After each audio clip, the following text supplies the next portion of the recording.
actually think that you can tell from the market itself what the economics are. So it's like, don't, and I learned this from my business partner and mentor, Martin Pring. And, just let the market tell us look at all time frames. But here, very simply, what we're looking at is we're looking at the a structure of the CPI, Consumer Price Index, going back to 2000. I counted in two segments. The yellow segment is that count up to where that yellow line arrow is above the top of the chart, which goes to 8.25 to 1188 as a potential target range. We hit 790 in February, and then in March, I think we hit 8.25. No, or maybe we hit March, we hit 8.5. So we did hit our target. And then in April, we hit 8.3. So we actually went down a little bit.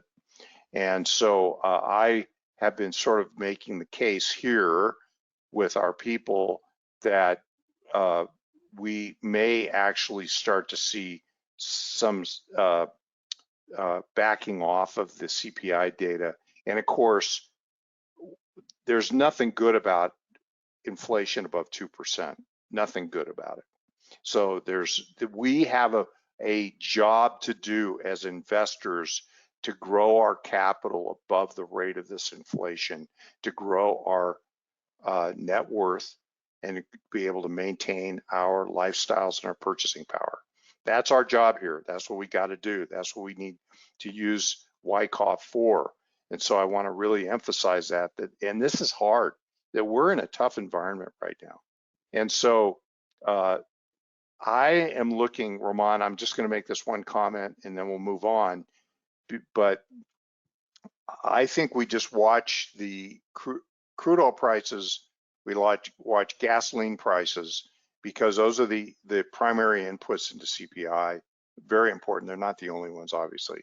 But if those keep working higher, we know that all through May, gas prices have been going up just about every day. And that's going to push through the CPI and is going to continue to have the effects on all the components of CPI. And so we may be surprising ourselves with being able to hit the 10 or the 11% level. I hope not, I hope not, I hope not. But so far, we are in this zone and we're at 8.3. We've had a little bit of a downtick. My concern is if we keep getting downticks like into the 7s or the high 6s, that the Fed's going to declare victory and back off. And that is unfortunately the way you solve the inflation, the CPI problem, is with recession. And that doesn't always work. So anyway, we're going to watch this like a hawk. But anyway, just wanted to show you this.